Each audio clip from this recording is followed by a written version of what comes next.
आसो आईसा कोठे आठवचे नाही, आसो आईसा कोठे आठवचे नाही, देहीच विदेई भोगुदशा, सर्व सुकल्यालो सर्व अलंकार, आनंदी निर्भर डुल्लतसो.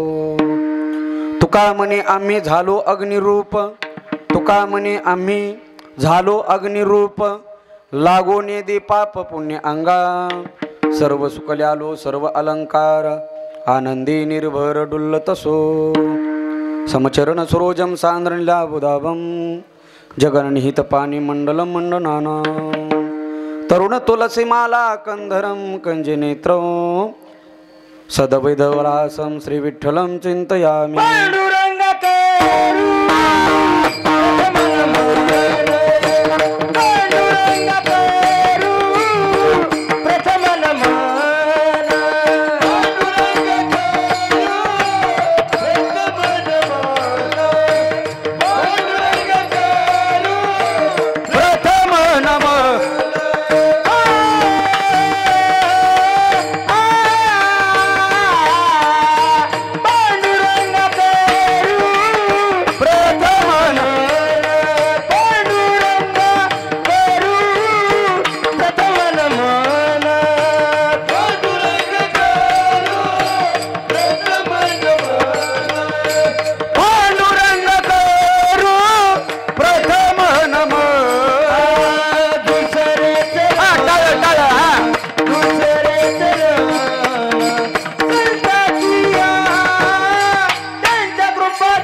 करू प्रथम मन दुसरे चरण संतांचे, त्यांच्या कृपादाने कथेचा विस्तारू, बाबाजी सद्गुरु दास तुका.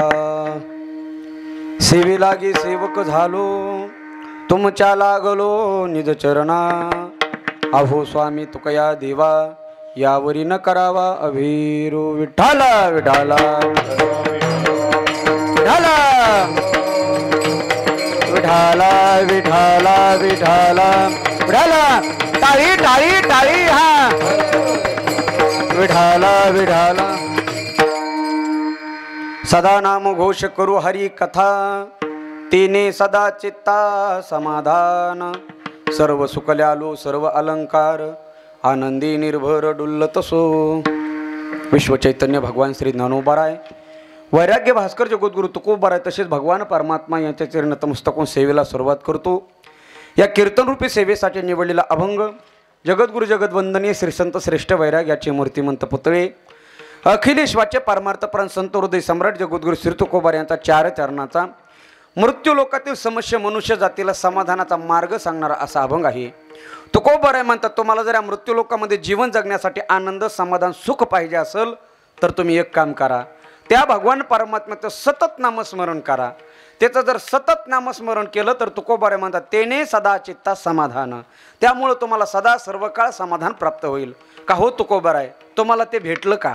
तुकोबाराय म्हणले, मला नुसतं समाधानच भेटलं नाही तर आम्ही समाधानाचे अलंकार सुद्धा परिधान केले, म्हणून सर्व सुकल्यालो सर्व अलंकार. ते अलंकार परिधान केल्यामुळे आम्हाला एवढा आनंद झाला, त्या आनंदामुळे आम्हाला निर्भर अवस्था प्राप्त झाली आणि आम्ही त्या आनंदामध्ये नाचू लागलो, डोलू लागलो आणि डोलल्यामुळे आम्ही आमच्या देहालाच विसरून गेलो. म्हणून आसो आईसा कोठे आठवचे नाही, आम्ही विसरून गेलो आणि देहापासून वेगळं झाल्यामुळे आता या देहाला कोणत्याही प्रकारचं पापही लागत नाही आणि कोणत्याही प्रकारचं पुण्य लागत नाही. आम्हाला पाप लागत नाही, पुण्य लागत नाहीचं एकमेव कारण आम्ही ज्ञानरूप झालो. म्हणून तुका म्हणे आम्ही झालो अग्निरूप. असा या अभंगाचा आशय. विठाला विठाला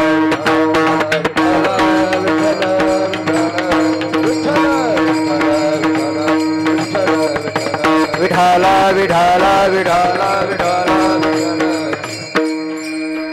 ह्या महाराष्ट्र भूमीला लाभलेली वारकरी संप्रदायाची परंपरा आणि या परंपरेला अनुसरून हा विराट आणि देखणा चालत आलेला हा भव्य दिव्य अखंड हरिनाम सप्ताह तथा ग्रंथराज ज्ञानेश्वरी पारायण सोहळा तथा श्रीमद भागवत कथा ज्ञानयज्ञ सोहळा गेली अनेक वर्षापासून हा कार्यक्रम चालू आहे. प्रतिवर्षाप्रमाणे याही वर्षी समस्त गावकरी मंडळीच्या सहकार्याने उपस्थित सर्वच आदरणीय श्री हरिभक्त पारायण गायनाचार्य, मृदंगाचार्य, कीर्तनकार, आचार्य, रामायणाचार्य, भागवताचार्य, ज्ञानेश्वरी व्यासपीठकार, सकाळी काकडा करणारे, हरिपाठ करणारे, गाता भजन करणारे, वेगवेगळे अन्नदाते, रोजच्या कीर्तनाचे सौजन्य सगळ्यांच्या उपस्थितीमध्ये आणि सगळ्याच्या सहकार्याने याही वर्षी या कार्यक्रमाला भव्यतेचं आणि दिव्यतेचं स्वरूप प्राप्त झालेलं आहे.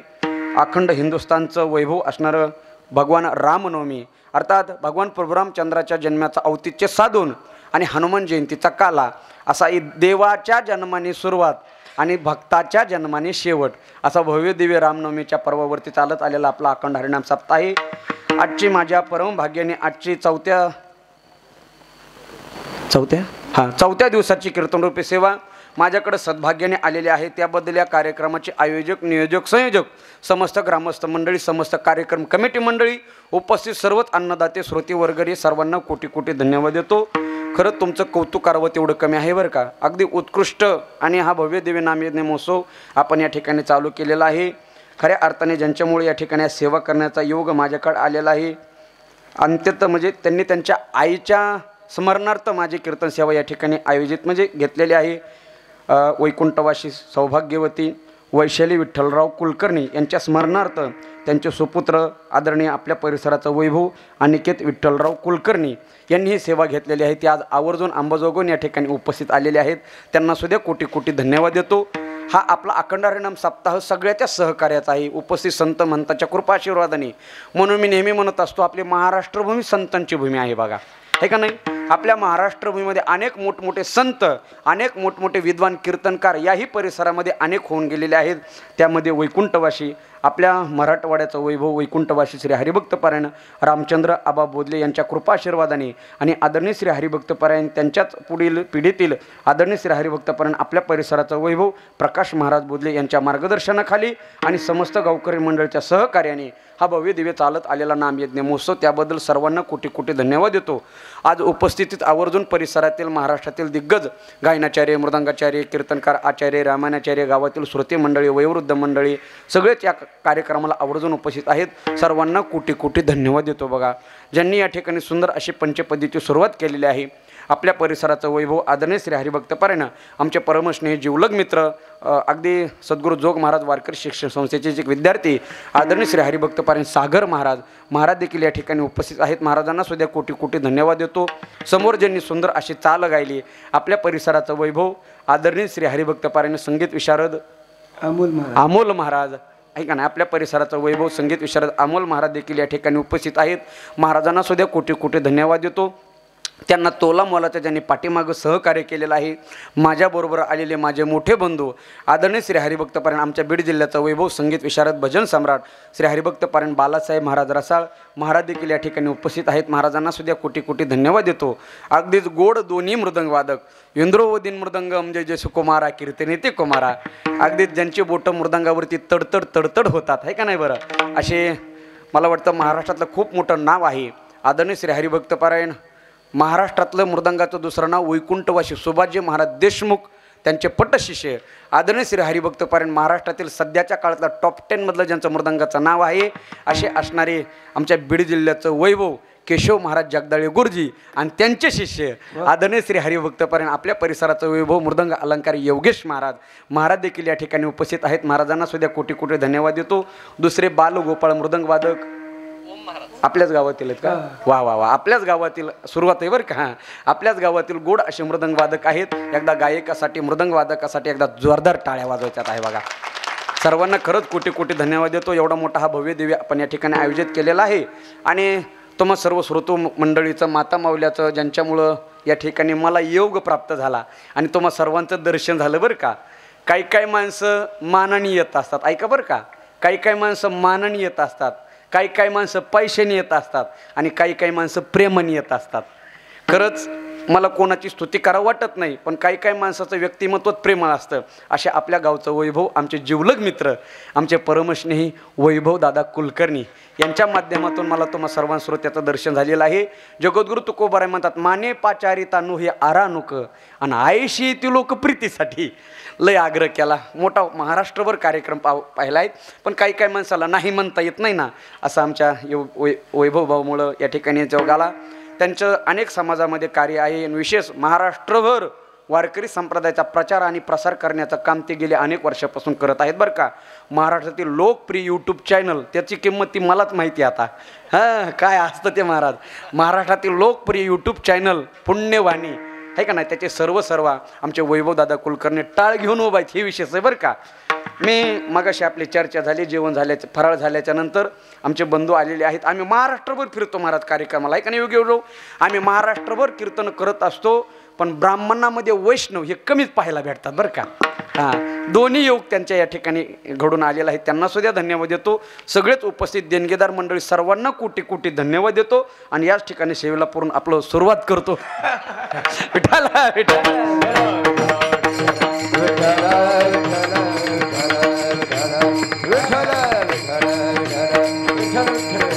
विठाला विठाला. अनेक उपस्थित संत महंत या ठिकाणी वयोवृद्ध, तपोवृद्ध, माता मावल्या, पुरुष मंडळी, पेटीवाले सगळेच, आमच्या चोपदार बाबापासून विनेकरी बाबापासून सगळेच उपस्थित श्रोते मंडळी आहेत. सर्वांच्या चरणी मी कोटी कोटी नम्र अभिवादन करतो आणि या ठिकाणी सेवेला सुरुवात करतो. ऐका, सेवेसाठी घेतलेला अभंग जगद्गुरु तुकोबाराचा 4 चरणाचा अभंग आहे. अभंगातील भाव अत्यंत महत्त्वाचा आहे. जगद्गुरु श्री तुकोबाराय तुम्हा आम्हाला समाधानाचा मार्ग सांगतात. काय केल्याच्या नंतर आपलं राहिलेलं जीवन आनंदाने जगता येईल, काय केल्याच्या नंतर आपल्याला खऱ्या अर्थाने हृदयातला समाधान प्राप्त होईल. तर तुकोबाराय म्हणतात, तुम्ही काहीच करू नका, साधं सोपं साधन सांगितलं. तुम्ही त्या भगवान परमात्म्याचं सतत नामस्मरण करा. तुम्ही जर सदा सर्व काळ नामस्मरण केलं तर तेने सदा चित्ता समाधान. सदा नामस्मरण, सदा समाधान. किती सोपं सांगितलं बरं जगद्गुरु तुकोबारायांनी. नामस्मरणाचं महत्त्व तुकोबाराय या ठिकाणी सांगत आहेत. नामस्मरण सोडता, अखंड हरिनाम सप्ताह सोडता जगामध्ये समाधान नावाची गोष्ट, वस्तू कुठंच भेटत नाही. म्हणून तर कीर्तन ऐकायचंय बरं का. कीर्तन काय ऐकायचंय बरं? समाधानासाठीच कीर्तन ऐकायचं ना. माऊलीने 18व्या अध्यायामध्ये सांगितलं, जे जगामध्ये हरवलेलं आहे ते सापडण्याचं ठिकाण म्हणजे कीर्तन आहे.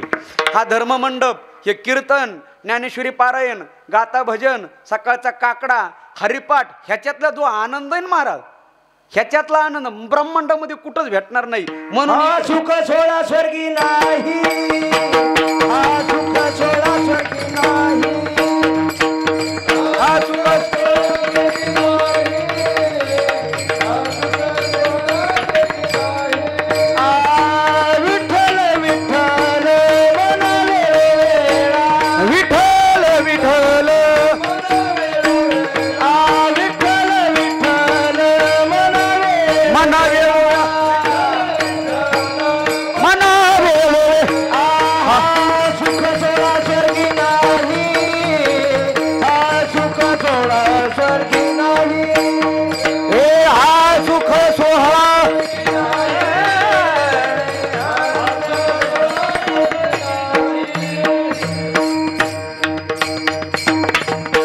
सुख अगदी सोप्या भाषेमध्ये बोलून गेले. तुम्हाला ब्रह्मांडाचं सुख, स्वर्गाचं सुख जर पाहिजे असेल तर इथंच यावं लागेल बरं का. म्हणून हा सुख सोहळा स्वर्गी नाही.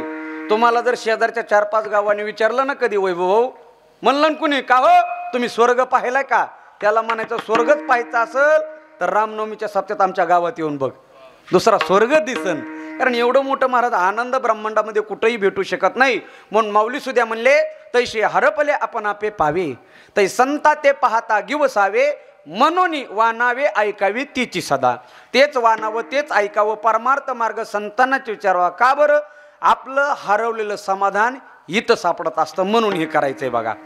काही काही लोकांना अगोदर फायदा सांगावा लागतो, तेव्हा लोक कार्य करत असतात. लक्ष देऊन ऐका बरं का. माझे शब्द कळतात ना तुम्हाला? म्हणजे विकोमुळं काय अडचण वगैरे तिकडं काय तसं सांगायचं बरं का. नाहीतर कीर्तन झाल्यावर म्हणते काहीच कळलं नाही. असं होणी आहे का नाही? ऐका ऐका, काय काय लोकांना अगोदर फायदा सांगावा लागतो तेव्हा लोक कार्य करत असतात, बरोबर आहे का नाही? कारण शास्त्रात असा एक नियम आहे, काय? प्रयोजनमी अनुद्दिश्य न मंदोपी प्रवर्तते. विश्वातला मूर्ख माणूस सुद्धा फायद्याशिवाय काही करत नाही, आणि आपण तर शहाणी माणसं आहेत महाराज.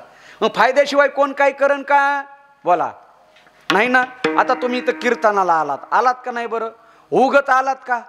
याच्या पाठीमागं काहीतरी फायदा आहे ना. तुम्ही म्हणले काय फायदा आहे? कीर्तन कळालं तर ऐकण्याचं सुख, नाही कळालं तर झोपण्याचं सुख. काहीच नाही कळालं तर जाताना नवी चप्पल नेण्याचं सुख. एवढं पण सुख घेऊ नका. ऐका ऐका, म्हणजे माझा मुद्दा एक आहे की फायद्याशिवाय कोणी काही करत नाहीत. माऊलीची ओळी सांगतो तुम्हाला. माऊली म्हणले, जे माणसं सकाळी स्नान झाल्याबरोबर फुकटचं पाणी तुळशीला घालत नाहीत, तेच माणसं दूध विकत घेऊन द्राक्षाला घालतात. बोलणं लक्षात येईल ना? जे माणसं फुकटचं पाणी तुळशीला घालत नाहीत महाराज, पाणी काही विकत आणायचंय का? पण घालत नाहीत काही माणसं, आणि तीच माणसं दूध विकत घेतात आणि द्राक्षाच्या बुडाला घालतात. त्यांना म्हणलं, अहो तुळशीला पाणी घाली जा. ते म्हणले, काय फायदा? नाहीतर मी म्हणतो, तुळशीला पाणी घालण्यात काय फायदा आहे बरं? तुम्ही म्हणता तुम्ही महाराजच आहेत का? तुम्ही घालता पण तुळशीला पाणी, मग काय फायदा सांगा बरं? तुळशीच्या झाडाचं कोणी माळवत केलं का बाबा? नाही. तुळशीच्या पानाच्या कोणी जेवण्यासाठी पंत्रवाळ्या केल्या का? नाही. तुळशीच्या झाडाला कोणी म्हशी बांधल्या का सावलीला? नाही. मग तुळशीला पाणी घालण्याचा काय फायदा? जे पाणी घालीत नाहीत अनिकेत भाऊ, ते म्हणते ना असेच कीर्तनकार पाहिजेत. पण जे रोज नित्यनेमाने पाणी घालतात ते म्हणते ना आम्ही पाणी उगच घातलं. व ऐका, माऊली म्हणतात तुळशीला पाणी घालण्यामध्ये अदृश्य प्रयोजन आहे, आणि द्राक्षाला दूध घालण्यामध्ये दृश्य प्रयोजन आहे. तुळशीला पाणी घालण्यामध्ये पुण्य रूपाचा फायदा आहे, आणि द्राक्षाला दूध घालण्यामध्ये पैसा रूपाचा फायदा आहे. ओवी सांगतो ऐका. माऊली म्हटले, तुळशीच्या झाडा दुरोनी न घापे शिंतोडा, ते द्राक्षाच्या बुडा दुधची घालीजे. का? फायदा सांगितल्याशिवाय लोक कार्य करत नाहीत. मग का हो तुकोबर आहे? तुम्ही म्हणता एवढा मोठा सप्ताह करा, वर्गणी करा, नामस्मरण करा, कथा करा, कीर्तनकार बोलवा आणि नामस्मरण करा, याचा फायदा काय? मग तुकोबर म्हणले, ऐका, जी वस्तू जगाच्या बाजारामध्ये कुठं आणि कुठंच भेटत नाही, ती वस्तू भेटण्याचं एकमेव साधन म्हणजे परमार्थ, आणि त्या वस्तूचं नाव आहे समाधान. तुम्ही जगामध्ये कुठेही फिरा, तुम्हाला समाधान, कीर्तन, परमार्थ सोडता भेटणारच नाही. तुम्हाला मी प्रयोग करून सांगतो. उद्या सकाळी उठा, स्नान झालं का लगेच 500ची नोट हातात धरायची. बाबा किती? 500ची. हा, तुम्ही झोपले नाही ना? नाही. मग ऐका, 500ची नोट हातात धरायची आणि अख्खा भारत देश फिरायचा, आणि अख्ख्या भारत देशाच्या प्रत्येक दुकानदाराकडे जायचं आणि त्याला म्हणायचं, दादा हे 500 रुपये घे आणि 1 किलो समाधान दे. ते पहिलं अगोदर काय म्हणेल माहिती का? समाधान म्हणजे काय? हा, त्याच्या दुकानाचं नाव आहे समाधान किराणा, पण त्याच्याकडे समाधान नाही बरं का. त्याच्या दुकानाचं नाव असं समाधान टी हाऊस, पण त्याचा कपाळाला हात असतो का? गिराईकच नाही. हे कोण गिराईक आलंय ते पण उधारीच. गिराईक एका नमुन्याचं येतं का दुकानदाराकडे? दुकानदार असतील बरेच, आहे का नाही? काही तर गिराईक असं एखाद्याकडे अशी उधारी करतय महाराज, त्यांनी उधारी मागायला सुरुवात केली, उधारी देत नाही, दुकान बदलायचं. मग दुसऱ्याकडे जास्त उधारी करायची, त्यांनी बंद केलं की परत दुकान बदलायचं. असे गावातले 10-12 दुकानं झाले, उधारी द्यायची नाही, भले गाव बदलायचं. आहे का नाही? 2 गिराईक गेलं हॉटेलमध्ये नाश्ता करायला. ऐका, हॉटेलमध्ये नाश्ता करायला गेलं आणि त्या हॉटेलवाल्याला काय म्हणलं माहिती का? सगळ्यात गरम काय? ते मला जिलबी आत्ताच तळी. नाही म्हणला ह्याच्यापेक्षा काय गरम आहे? ते मला भजेत आत्ता तेलातून काढलेत, असे भजे पोळत होते हाताला. नाही म्हणला ह्याच्यापेक्षा काय गरम आहे? आता महाराज दुकानदार बी तसला होता, तो मला ह्याच्यापेक्षा गरम इस्तुई. इकडे काय म्हणतात? इस्तूत ना. ह्याच्यापेक्षा गरम इस्तुई. गिराईकही नंबर 2चं होतं, ते मला आणा 2 प्लेट. काय? इस्तू. दुकानदारांनी इस्तू भरला 2 प्लेटमध्ये आणि त्या गिराईकाच्या टेबलावर टाकला. हे पुढचं गिराईक होतं महाराज. ह्याने खिशातलं ब्रेस्टॉलचं पाकिट काढलं, त्याच्यावर पेटवलं, वडीत बसलं. ऐका, मला सांगायचंय काय, समाधान नावाची गोष्ट जगाच्या बाजारामध्ये कुठंच भेटत नाही. भेटते का? आम्ही महाराज फिरतो ना, काही लोक ना 2-2 कोटीचा बंगला बांधतात, 2-2 कोटीचा, आणि त्या बंगल्यावरती नाव देतात शांती सदन. काय असतं घरावर नाव? शांती सदन. पण त्यांच्या घरामध्ये एवढी शांती असती, शेजारचे माणसं ह्यांच्या वैताग अर्ध्या किमतीत घरी कोण पळून जातात. मुलाचं नाव समाधान ठेवल्याने समाधान भेटत नाही, मुलीचं नाव शांती ठेवल्याने शांती भेटत नाही. तुमच्या हृदयाच्या चित्ताच्या स्थिरतेवर ते समाधान अवलंबून असतं बघा. म्हणून मी नेहमी सांगत असतो, लक्ष देऊन ऐका, यशस्वी माणसापेक्षा समाधानी मनुष्य केव्हाही चांगला. कारण यशाची व्याख्या लोक करतात, समाधानाची व्याख्या आपण स्वतः सिद्ध केलेली असते महाराज. कुणी जर विचारलं ना तुम्हाला माणसाने नेमकं कसं वागावं, तुकोबाराय म्हणतात तुम्ही असं वागा जेणेकरून तुमच्या चित्तात समाधान ढळणार नाही. आपुले आपण जाणावे स्वहित जेणे राहे चित्त समाधान. लोका दादा हो, लोकाचा जास्त विचार करू नका. लोक कोणाचीही स्तुती करतात, कोणालाही नावं ठेवतात. लोकाचं काय हो, लोक कोणाची स्तुती करतात, कोणालाही नावं ठेवतात. नावं ठेवल्याने खचू नका आणि स्तुती केल्याने अभिमान बाळगू नका, तेव्हा समाधान भेटन. म्हणून मी नेहमी सांगत असतो, लोकाचा जास्त विचारच करू नका. आज लोक तुमची स्तुती करतील तर उद्या तुम्हाला नावं ठेवतील. लोकांच्या बाजारामध्ये आपण का बरं गुरपटायचं? आपुले आपण जाणावे स्वहित जेणे राहे चित्त समाधान. तुम्ही असं जगा जेणेकरून तुमच्या जीवाचा तुम्हाला आनंद प्राप्त होईल. लोकाचा जास्त विचार करायचा नाही. आणि लक्ष देऊन ऐका बरं का योगेश महाराज, तुम्हाला कोणी नावं ठेवत असेल, तुमची कोणी निंदा करत असेल म्हणून तुमचा कमीपणा झालाय असं अजिबात समजू नका. तुकोबाराय म्हणले साखरेला किती दगड म्हणलं तरी तिचा गोडपणा निघून जाईल का हो? साखरेशी म्हणिता धोंडा तरी का तोंडा न रुचावे. पण या जगाच्या बाजारामध्ये सगळ्याची किंमत वाढली, पण काडीपिटी कालही रुपयाला भेटत होती आणि आजही रुपयाला भेटती. त्याचं एकमेव कारण जाळणाऱ्याचा आणि जाळणाऱ्याची कधीच किंमत वाढत नाही. विठाला विठाला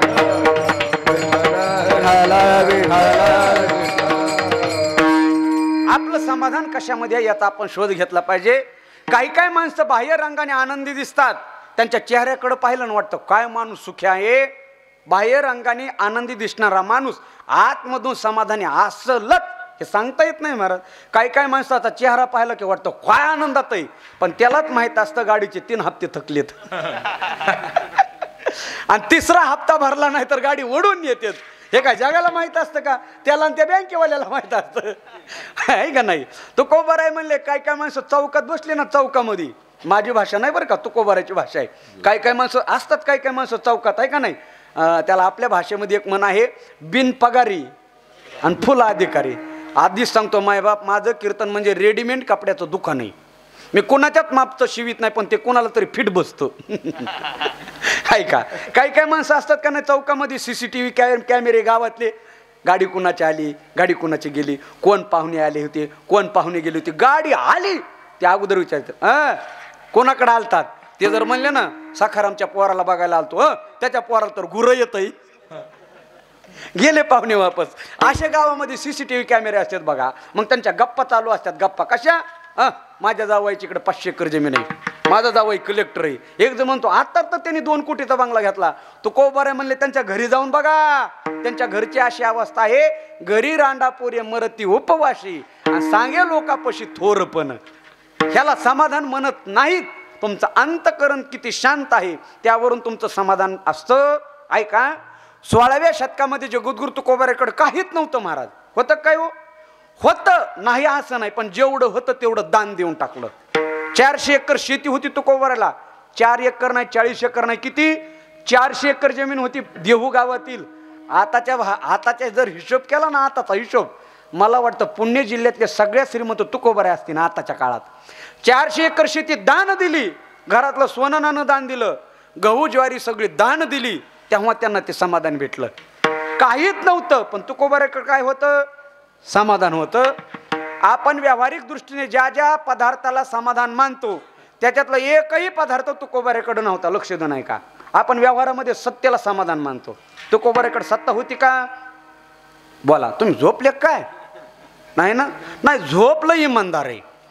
झोप एकटी कधीच येत नाही, तिच्या अगोदर तिची लहानी बहीण येते आणि तिचं नाव डुकली. ती नंतर मोठ्या बहिणीला बोलली, ती ताई तू ये. असं डुकलेला येऊन देऊ नका, म्हणजे झोप येणार नाही. ऐका ऐका, आपण व्यावहारिक दृष्टीने सत्याला समाधान मानतो, आपण व्यावहारिक दृष्टीने पैशाला समाधान मानतो का नाही. मग तुकोबारायकडे सत्ताही नव्हती आणि पैसाही नव्हता, तरी काय होतं? समाधान होतं. खरंच सांगू का दादा हो, कोण म्हणतं तुम्हाला पैशाने समाधान भेटतं? पैसा तिन्ही प्रकारचा दुःख देतो. विदारेने स्वामींनी सांगितलं, अर्थानाम अर्जनम क्लेशम तथैव प्रतिपालनम क्लेशम वेहे दुःखम नाशे दुःखम दिग अर्थानाम क्लेशकारिणम. त्याचा अर्थ सांगतो, अर्थानाम अर्जनम क्लेशम, पैसा कमवणं सुखाचं काम आहे का दुःखाचं काम आहे? बोला. सगळेच कमवतात इथं. फुकट भेटतो कोणाला? पैसा कमवणं कसं आहे बाबा? दुःख आहे, कष्ट, घाम गाळावं लागतो, नोकरी करावं लागते, मेहनत करावं लागते, शेतीमध्ये कष्ट करावं लागतं, तेव्हा काय भेटतं? पैसा भेटतो. म्हणजे पैसा कमवणं कसं आहे? दुःखाचं. अर्थानाम अर्जनम क्लेशम, दुःख आहे. पुढं ऐका काय सांगितलं, तथैव प्रतिपालनम क्लेशम, म्हणजे पैसा सांभाळणं सुद्धा सुख आहे का दुःख आहे? कसं आहे? तुम्ही म्हणता लय सुख आहे, हे आपल्याकडं नाही म्हणून सुख आहे. पण ज्याच्याकडं करोड रुपयाची प्रॉपर्टी ना, ईडीचा फोन आलेल्या हाट्याकडून मरत येत लोक. का? पैसा सांभाळणं कसं आहे? दुःख आहे ना. घरामध्ये लोक पुरू कामून ठेवतात मग. का? दुःख आहे. बरं, हे दोन्ही प्रकारचं दुःख आहे. तिसरं दुःख विद्यारायणी स्वामींनी सांगितलं, म्हणजे काय? वेहे दुःखम नाशे दुःखम, पैसा कमवणं दुःख, सांभाळणं दुःख, आणि खर्च झाला तरी खर्च झालं बरं वाटतं का हो? 10 रुपये जरी जास्त गेले तर रात्रभर न झोपणारी माणसं आहेत. म्हणजे तिन्ही प्रकारचा जर पैसा दुःख देत असेल तर कोण म्हणलं पैशाने समाधान भेटतं? बोला. एक गोष्ट सांगू का? लक्ष देऊन ऐका. काही गोष्टी पैशाने विकत घेता येतात, पण काही गोष्टी पैसा विकत घेऊ शकत नाही. आपण पैशाने गादी पलंग क्वाट विकत घेऊ शकतो, पण त्यावरची झोप पैशाने विकत घेता येत नाही. आपण भाकर विकत घेऊ शकतो, पण पोटातली भूक पैशाने विकत घेता येत नाही. आपण पैशाने घर विकत घेऊ शकतो, पण घरातलं घर पण पैशाने विकत घेता येत नाही. आपण पैशाने मत विकत घेऊ शकतो, पण कोणाचं मन विकत घेता येत नाही. म्हणून पैसा सुख देऊ शकत नाही. श्रीमंत माणूस कोणाला म्हणावा? तुकोबाराने खूप छान व्याख्या सांगितली. मुलाबाळाचं शिक्षण करता यावं, वडीलधाऱ्या माणसाला सांभाळता यावं, आणि दारापुढं आलेल्या अतिथीला पोटभर अन्न देता यावं, असं सगळं असलं त्याला म्हणायचं विश्वातला सगळ्यात मोठा श्रीमंत माणूस. म्हणून मी देवाकडे नेहमी प्रार्थना करतो, साई इतना दीजिए ज्या में कुटुंब समाये, मैं भी न भूका रहू और साधू न भूका जाए. मी सुद्धा उपाशी राहू नये आणि दारात आलेला अतिथी सुद्धा उपाशी जाऊ नये, एवढा पैसा असला ना म्हणजे तो श्रीमंत समजावा. माझा सगळ्याचा एकच सांगायचा हेतू आहे की पैसा समाधान देऊ शकत नाही.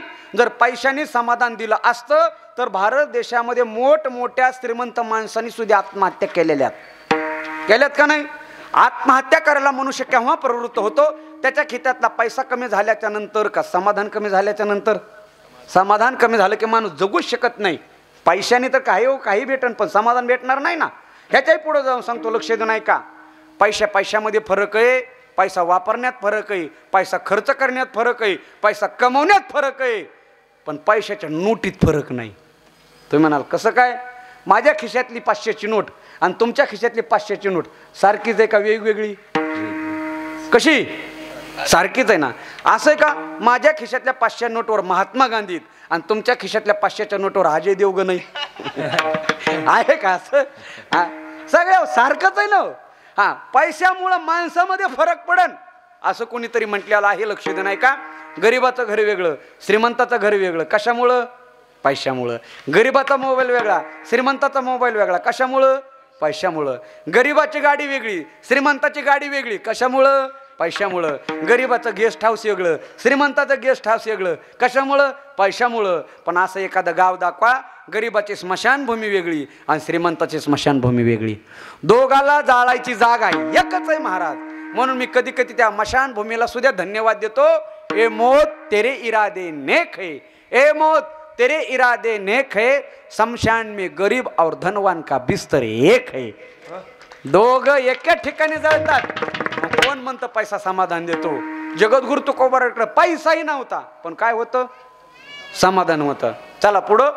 आपण व्यवहारामध्ये सत्याला समाधान मानतो. सत्ता आली ना, सत्ता कारभार हातात आला की म्हणतो समाधानी.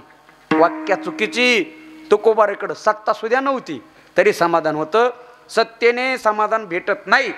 आणि खरं सांगू का महाराज, ज्यांना सत्ता भेटली ना त्या माणसाने नीट राहिलं पाहिजे. कारण घड्याळातली वेळ आणि सत्तेचा खेळ कधी बदलल सांगता येत नाही. जे कपडे घालून इंग्रजांनी भारतावरती 150 वर्ष राज्य केलं, 150 वर्षे, तेच कपडे घालून बँडवाले लग्नामध्ये खुळखुळे वाजवतात. सत्याचा खेळ आहे, सत्ता. नऊस राजाला सत्ता भेटली होती, नऊस राजाला अभिमान झाला आणि ऋषी मुनीला त्रास दिला, सर्प युनीला जावं लागलं. माऊली म्हणतात नऊस राजाला सत्ता भेटली होती, नऊश सर्गापती झाला, तरी तो रहाटी भांबावाला, तरी तो भुजंग तो पावला, नेनसी काही तुला माहित नाही का म्हणले. सत्तावान मनुष्य सर्प योनीला जातो, सत्याने समाधान भेटत नाही, पैशाने समाधान भेटत, मग भेटतं कशाने? कशाने भेटतं? साधक मंडळी तुकोबाऱ्याकडे गेली आणि म्हणले का हो महाराज, आमचं वय 60 झालंय, कोणाचं 70 झालंय, कोणाचं 80 झालंय, राहिलेलं जीवन आम्हाला समाधानाने जगायचंय, याच्यासाठी नेमकं काय करावं लागल? तर तुकोबाराय समाधानाचा मार्ग अभंगाच्या पहिल्या चरणात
म्हणतात तुम्हाला समाधान पाहिजे असेल, आनंद पाहिजे असेल, सुख पाहिजे असेल तर एक काम करा. म्हणले काय करा?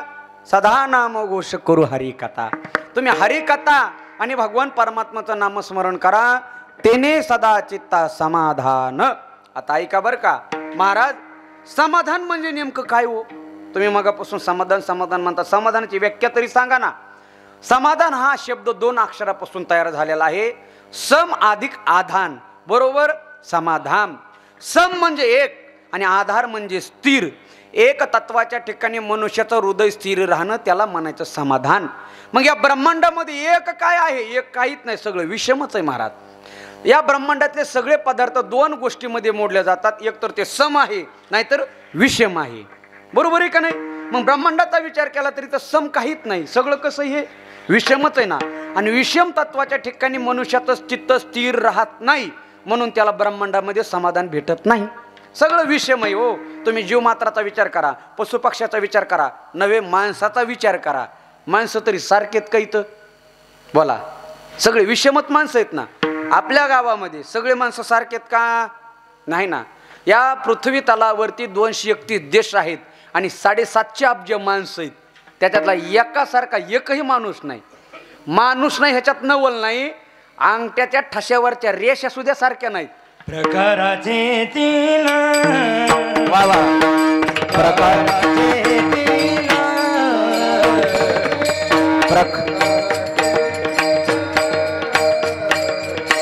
प्रकाराचे 3 तुका म्हणणे केले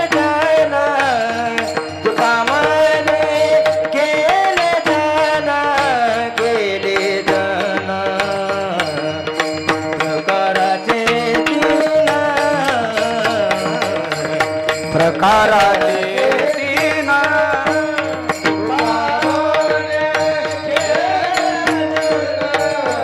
तुका म्हणे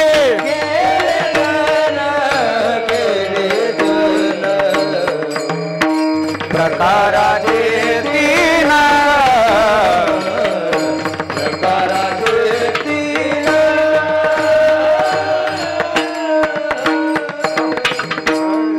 तुकोबरे म्हणतात मृत्यूलोकातील मनुष्य जात ही तीन प्रकारची निर्माण केलेली. किती?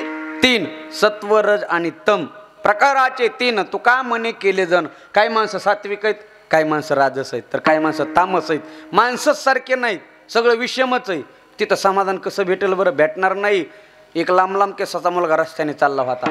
असे लांब लांब केस होते महाराज हातात, आणि त्याचं लय प्रेम केसावरती असा विचरत जायचा. आता ज्याला लांब लांब केस त्याने विचरावे, ज्याला नाही तर त्याने काय करायचं आहे का नाही?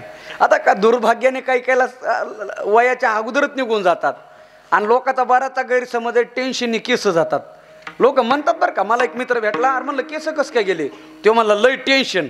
बरं म्हणलं, जर टेन्शननी केस जात असले, केस गेल्यावर जे टेन्शन येतं त्याने काय जातं? असं काही नाही. लांब लांब केसाचा मुलगा रस्त्याने चालला होता बघा, अगदी आनंदात होता, काहीच नव्हतं त्याच्याकडे पण आनंद होता. अचानक त्याच्या शेजारी एक मोटरसायकलवाला आली, आणि मग त्याने ती मोटरसायकल पाहिली, आपले केसाचे हातच खाली घेतले. का? म्हणला माझ्याकडे गाडी नाही. गेलं समाधान, गेलं का नाही?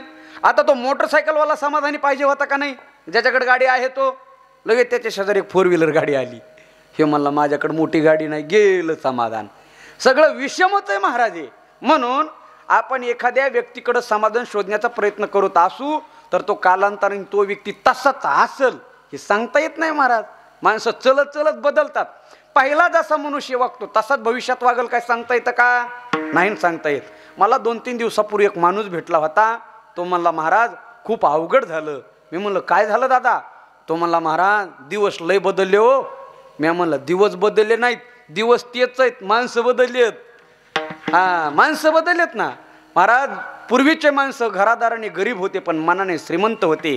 आताचे माणसं घरादाराने श्रीमंत झाले आणि मनाने भिकारी झाले. जुने माणसं सुद्धा सायकल चालवायचे, आताचे माणसं सुद्धा सायकलच चालवतात.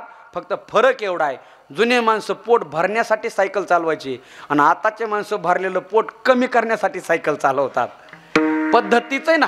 अजून पुढं सांगू का योगेश महाराज? जुनी माणसं घरात जेवायचे आणि शौचालयाला बाहेर जायचे. आताचे माणसं धाब्यावर जेवतात आणि शौचालयाला घरात येतात. म्हणून म्हणलं दिवस तेच आहेत, माणसं बदलली.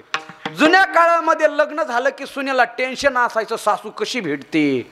आता सासूला टेन्शन आहे सून कशी भेटते. जुन्या काळामध्ये वर्ग बदलला की विद्यार्थी असे थरथर कापायचे, बाबा शिक्षक कसे भेटतात, कडक भेटतात का काठीने मारतात. आता शिक्षकाला टेन्शन आहे, विद्यार्थी शाळेत पुस्तक आणतात का बंदूक आणतात. फरक आहे ना. म्हणून मी नेहमी सांगत असो, उगत लोक सरड्याला नावं ठेवतात, खरे तर रंग माणसं बदलतात. फक्त फरक एवढा आहे, सरडा धोका पाहून रंग बदलतो आणि माणूस मोका पाहून रंग बदलतो. सुईन धागा हरवला नाही पण हल्ली तो कोणी मागतही नाही. त्याचं एकमेव कारण आताच्या माणसाला फाटलेले कपडे आणि तुटलेलं मन शिवायला वेळच नाही बघा. विठाला विठाला विठाला विठाला. माणसाकडे पाहून माणसाला समाधान भेटू शकत नाही. ऐका लक्ष देऊन ऐका, कारण माणसं विषम तत्वाने व्याप्त आहेत. म्हणजे पदार्थ, ब्रह्मांडातले सगळे पदार्थच विषम आहेत बघा. तुम्ही जर दुकानदाराकडे गेलात, दुकानदाराला म्हणलं ना आम्हाला 1 किलो तांदूळ द्या, तो अगोदर काय म्हणतो माहिती का? कोणती देऊ? एक प्रकारचे तांदूळ आहेत का हो? नाही ना. गहू एक प्रकारचे आहेत का? ऊस एक प्रकारचा आहे का? याला विषम म्हणतात. विषम. मग विषम तत्वाकडे मनुष्याचं चित्त स्थिर राहत नसल्यामुळे तिथं समाधान भेटत नाही. मग विषमच्या विरुद्ध काय आहे? त्याला सम म्हणतात. सम तत्वाकडे माणसाचं स्थिर हृदय स्थिर राहतं. मग या ब्रह्मांडामध्ये सम काय आहे? तो कोबारामध्ये सम माझा पांडुरंग परमात्मा आहे, जो विटेवरती उभा आहे, ज्याची दृष्टी सम आहे, ज्याचे पाय सम आहेत. समचरण दृष्टी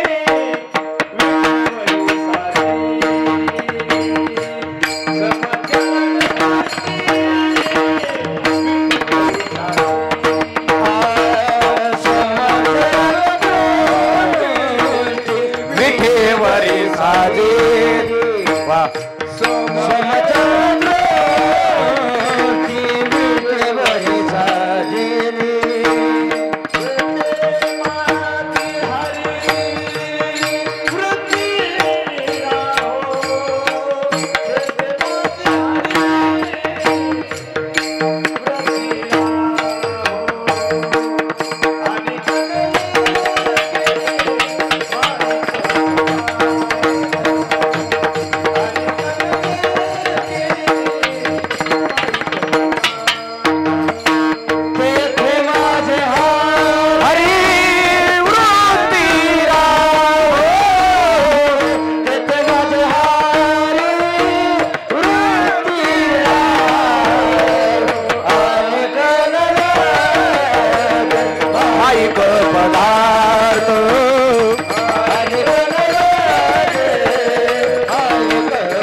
ब्रह्मांडामध्ये समतत्व एकच आहे, त्याला पांडुरंग परमात्मा म्हणतात. ज्याची दृष्टी सम आहे, जो विटेवरती उभा आहे, ज्याचे पाय सम आहेत, सम पांडुरंग परमात्मा असल्यामुळे समतत्वाच्या ठिकाणी हृदयाचं आधान होणं याला म्हणायचं समाधान. म्हणजे चित्त स्थिर झाल्याच्या नंतर जे भेटतं त्याला काय म्हणायचं? समाधान. मग चित्त स्थिर कुठं होतं? सम पांडुरंग परमात्म्याच्या ठिकाणी. महाराज आम्हाला कळालं, पण चित्त तिथं स्थिर करायचं कसं? हे काय सोपं आहे का हो? मग तुकोबाराय म्हणले, ज्याच्या ठिकाणी चित्त स्थिर करायचं आहे त्याचं नाव घ्यावं लागतं, म्हणून सदा नाम घोष. बोल, लक्षात यायला ना? त्याचं नामस्मरण कशासाठी? तिथं राहायचंय ना आपल्याला, म्हणून सदा नाम घोष. त्याचं नामस्मरण केलं की तुमचं चित्त स्थिर झालं समजा.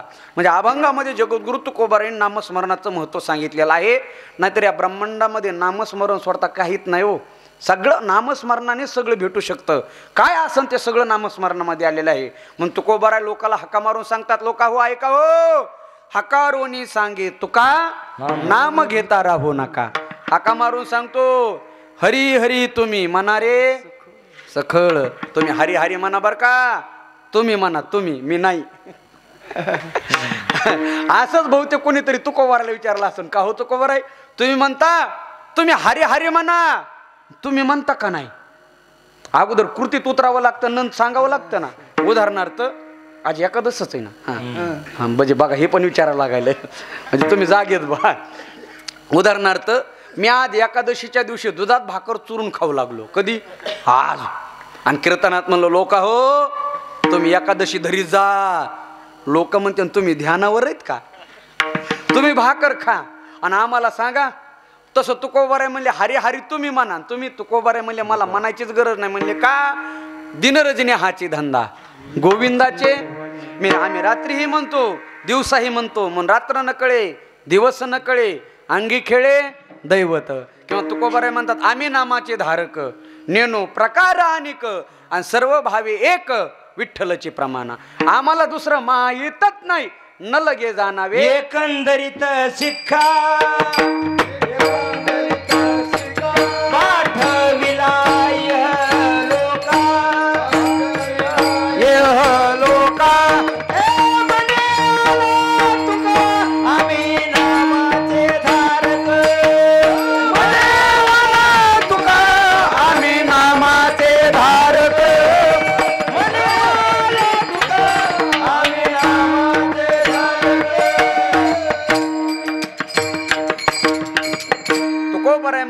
आम्ही नामाचे धारक आहोत. म्हणून म्हणे तुका आम्ही नामाचे धारक. आम्ही भगवान परमात्मा हृदयामध्ये साठविला बरं का. म्हणून साठविला हरी, जी ही हृदये मंदिर, आम्ही त्याला हृदया जागा दिली. किंवा पांडुरंग ध्यानी, पांडुरंग म्हणे जागृती स्वप्नी पांडुरंग. आम्हाला दुसरं माहीतच नाही, न लगे जाणावे न लगे नेनावे. दुसरं माहीत गरजही नाही. ते कसं बघा, या संदर्भामध्ये गोड दृष्टांत दिला, लक्ष देऊ नाही का. मौली काय म्हणले, लहान बाळ आहे, लहान बाळ 6 महिन्याचं लहान बाळ असतं बरं का. 6 महिन्याच्या लहान बाळाला काय कळतं का हो? बोला, काय कळतं का बाबा? लहान बाळ आहे महाराज. त्याच्या पुढं सोनं टाकलं काय, त्याच्या पुढं 500ची नोट टाकली काय, आणि त्याला किती मोठं म्हणलं काय, काहीच कळत नाही. माऊली म्हणले त्याला काहीच कळत नाही. पण काहीच कळत नाही असं देखील म्हणता येत नाही. तुम्ही म्हणाल कसं काय? लहान बाळाला काहीच कळत नसलं तरी त्याला एक गोष्टी पक्की कळते. कोणची? त्याला त्याची आई कळते बघा. कळते का नाही महाराज? आई ते मावशीच्या काकाला दिलं की रडत आहे, शेजारीच्या काकाला दिलं की रडत आहे. गप्प बसतं का ते? जोपर्यंत आई जवळ येत नाही तोपर्यंत गप्प बसतं का? म्हणजे त्याला काय कळतं का? काहीच कळत नाही. हा, आई कळतं. त्याला आई कळाली महाराज. माऊली म्हणले आई कळण्यामध्येच सगळं कळ नाही. आता त्याला कळायची गरजच नाही का? आई कळाली ना. ववी ऐका, आपुली तहान भुकनीने ते निके ते माऊलीशीच करणे, तसे अनुसरले मज प्राणे तया ते सर्व मी करी. माऊली काय म्हणले? भूक लागली की रडायचं, तहान लागली की रडायचं. टेन्शन कोणाला? आईला. आपुली तहान भुकनीने त्याला काही घेणं नाही, खायला आहे का नाही ना, निस्तर रडायचं. पण आई धावत धावत येते आणि त्याला घास भरविते का? आई कळाली, सगळं कळालं. तुकोबा आहे म्हणले आम्हाला नामस्मरण कळालं, सगळं कळालं. तया ते सर्व मी करी. पांडुरंग परमात्मा सगळं करतो, पण काय कळावं लागतं अगोदर? नामस्मरण कळावं लागतं बरं का. म्हणून तुकोबा म्हणले आम्हाला काहीच माहित नाही. पण अभंगामध्ये सुद्धा तुकोबाने सगळ्यात महत्वाचा शब्द वापरला बघा, हरी. म्हणून सदा नाम घोष करू हरी. हरीचही नाही, हरी. हरी कथा. वारकरी संप्रदायाचा हरी हा शब्द द्रुपद आहे. द्रुपद म्हणजे काय असतं? कुठंही फिरायचं आणि तिथंच यायचं, याला द्रुपद म्हणतात. बरोबर आहे का नाही? म्हणून आपल्या सप्त्याचं सुद्धा नाव काय बघा, अखंड हरी. आला का नाही? हरी. हरिनाम सप्ताह. हरी शब्द आहे. सगळ्या ग्रंथाचं सार फक्त 28च अभंगामध्ये आलंय आणि त्याचं ग्रंथाचं नाव काय? हरिपाठ. हरिपाठ. तिथून सुद्धा हरीच आहे बघा. म्हणून वारकरी संप्रदायाचा दृढपद आहे हरी. हरी. आता जुन्या माणसं, जुन्या माणसाला माझा दृष्टांत कळन बघा, लक्ष देऊन ऐका. जुन्या माणसात तुम्हाला मळणी यंत्र तुमच्या काळामध्ये नव्हतं. सुरुवातीला होतं का बाबा? आता तुमचं वय बरंच असं ना, 75च्या 60-70 आहे का नाही? तुमच्या काळात सुरुवातीला मळणी यंत्र होतं का? आता लई सुविधा निघली महाराज. आता इकडून गहूची पेंडी टाकायची, तिकडून पोतं धरायचं आहे का नाही? बघा जुन्या माता माऊल्यांनी 3-3 किलोमीटरहून पाणी शोधून आणलेलं आहे. अजूनही असत्या त्या, आहे का नाही आजी? आता सुविधा आली, लोकांनी त्या विहिरीमध्ये मोटर टाकली, दारात पाणी आलं. आलं का नाही? चावी फिरवली की पाणी. महिला मंडळी त्याच्यापेक्षा हुशार झाल्या. ह्याने नळाला नळी लावली आणि हांड्यात पाणी घेतलं. आता फक्त एवढं हुशार होऊ नका, पाहुणा आला की नळीत देऊ नका, है का नाही? अजून काही दिवसांनी अशी मशीन येणार आहे. कोणती मशीन? ती प्रत्येक घरात असणार. पाहुणा आला की इकडून टाकायचा, तिकडून हातपाय धुवूनच बाहेर. ऐका, आता जुन्या काळामध्ये मळणी यंत्र नव्हतं, म्हणून ते काय करावं लागायचं? खळ. खळ खळ करावं लागायचं ना. ती जमीन तुडवावं लागायची. खळ. ती जमीन कशाने तुडवायची? बैलाने. आपण तुडू शकत नाही पायाने महाराज. ते 4-5 बैल बांधायचे. ते बैल गोल गोल फिरण्यासाठी मध्यभागी एक रावला जायचा खांब. त्याला जुन्या भाषेत काय म्हणायचे? तिवडा. आहे का नाही? भाषामध्ये फरक आहे. खालच्या भागाला गेलो की तिकडं खांब म्हणतात, परभणीकडं. आपल्या इकडं तिवडा म्हणतात. तुम्हाला 2 शब्द सांगतो जे तुम्ही कधीच ऐकले नाहीत, अजिबात नाही, आणि ते खायचे पदार्थ आहेत. सांगू का कोणते? सालकून फुकरू. ऐकलंय? सालकू आणि फुकरू. आजीबाई ऐकलंय तुम्ही? हे खाण्याचे पदार्थ आहेत. मला सुद्धा माहित नव्हतं. मी कोकणात चिपळूणला कीर्तनाला गेलो. तिथल्या आजीने मला विचारलं, महाराज जेवाय काय करायचं? मी म्हणलं काही करा, तुमच्याकडे जे असेल ते करा. ती म्हणली आमच्याकडे 2 पदार्थ आहेत, त्याच्यातला कोणता करू? मी म्हणलं कोणते 2? ती म्हणली सालकून फुकरू. माझ्या बापजन्मी कधी ऐकलं नव्हतं. मी म्हणलं फुकरूला कस तरी वाटायलं बा, हे फुकरू न ग मला. मग म्हणली सालकू. म्हणलं सालकू करा. मी सालकू म्हणल्यावर त्या आजीने शिळी तुकडी शिजविली. आम्ही म्हणलं फुकरू काय होतं? ती म्हणली पुरणपोळी. शब्द माहित नसल्या अशी पंचायत होते बघा. मग ते खळक करण्यासाठी मध्यभागी तुमच्याकडे लेकीच्या नवऱ्याला काय म्हणतात? झालं नाही कोणाचं? जावाई. आमच्या बीड जिल्ह्यात हलकट म्हणतात. ते खळ करण्यासाठी मध्यभागी एक तिवडा रावला जायचा. आता मग महाराज त्या तिवड्याला असे 4-5 बैल बांधायचे वा. मग ते बैल रात्रभर फिरायचे, दिवसभर फिरायचे, पण फिरायचे कशाच्या भोवती? तिवड्याच्या भोवती. तसा वारकरी संप्रदाय आहे. कितीही फिरला तरी हरीच्याच भोवती फिरतो, आणि हरी हा वारकरी संप्रदायातला तिवडा आहे. म्हणून तुकोबाराय म्हणले सदा नाम घोष करू हरी कथा. आम्ही त्या हरीचीच कथा करू. आणि कथेचा फायदा काय? तेने सदा चित्ता समाधान. कथेचं खूप मोठं साधन आहे. कथा ऐकली की दुसरं ऐकण्याचंच गरज लागत नाही महाराज. मौलीने याच्यासाठी उदाहरण दिलं. माऊली म्हणले का मंत्रीची वैरी मरे तरी का बांधावी कटारे.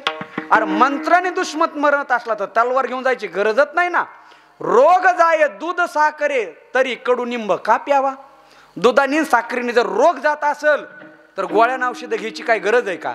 जर कथेने तुम्हाला मोक्ष भेटत असेल तर योग साधना करायची गरज आहे का म्हणले. हा येत मनाचा मारू न करता इंद्रिया दुःख न देता येते मोक्ष आहे आयता श्रवणाची माझी म्हणून करू याची कथा नामाचा गजर. म्हणून आम्ही त्याची कथा करू, आम्ही त्याचं नामस्मरण करू. त्याचा फायदा काय म्हणले तेने सदा चित्ता समाधान. आम्हाला समाधान प्राप्त होईल. म्हणले भेटलं का. भेटलं.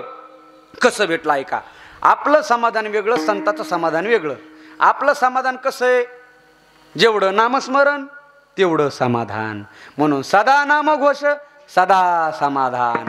आपलं कदा कदा नामघोष कदा कदा समाधान. आपलं समाधान कसं आहे, माऊलीने उदाहरण दिलं.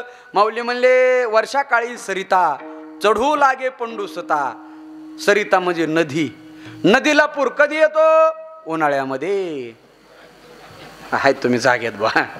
नदीला पूर कधी येतो, पावसाळ्यामध्ये. दाबा दाबा दाबा पाऊस पडला, नदीला पूर आला. आता आहे का पूर. आता काय चालू आहे, उन्हाळा. आपलं समाधान तसंच आहे महाराज. सोयाबीनचा भाव वाढला, समाधान. सोयाबीनचा भाव घसरला, असमाधान. कापसाचा भाव वाढला, समाधान. भाव घसरला, असमाधान. पण साधू संतांचं समाधान तसं नाही.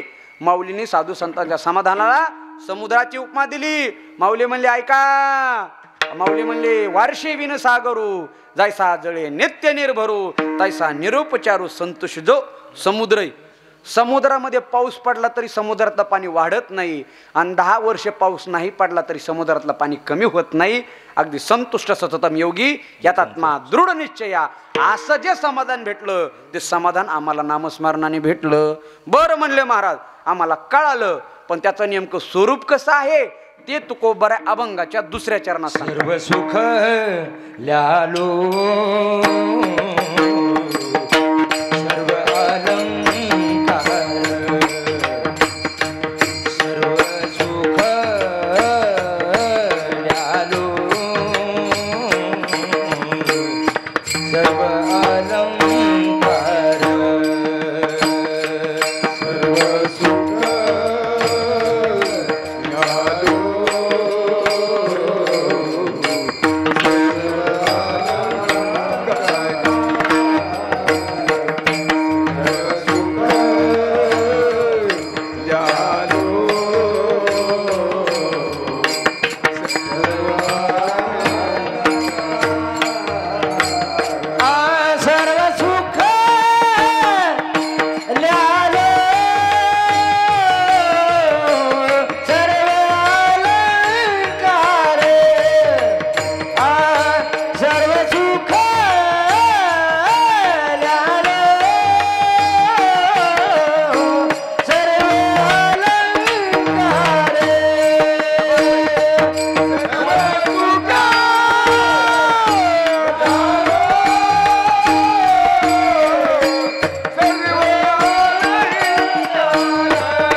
आम्हाला त्या सर्व सुखाचा आनंद प्राप्त झाला, समाधानाचं सर्व सुख प्राप्त झालं आणि ते आम्ही लिहालो बरं का.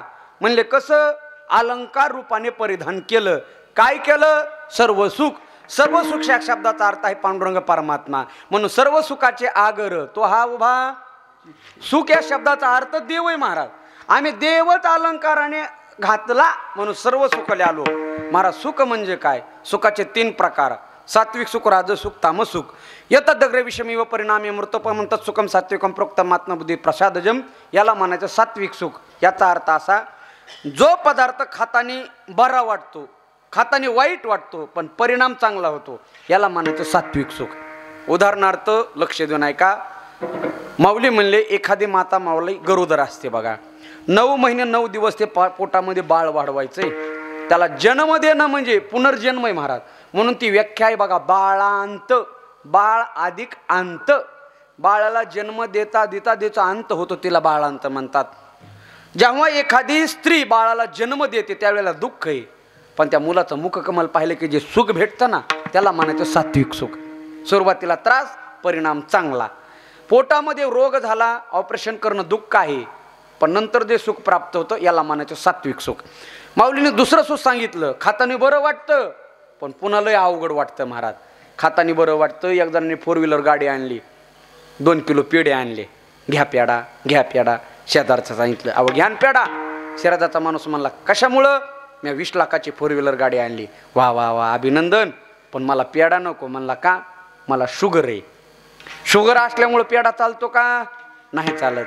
अहो म्हणली, एके पेढ्याने काय होतंय? घ्या. त्याला मोह आवरला नाही महाराज. त्यांनी इकडं तिकडं पाहिलं, बायको बघती कशी, कारण भेत होतं ना तेवढं. आणि बायकोच्या मुकाटा गपचूप 1 पेढा खाल्ला आणि हे वेडाच झाला. कशामुळं? हा, पेढ्यामुळं नाही, शुगरमुळं. कारण शुगरचा पेशंट होता ना. पेढा खाताना कसा वाटला? गोड, पण परिणाम अवघड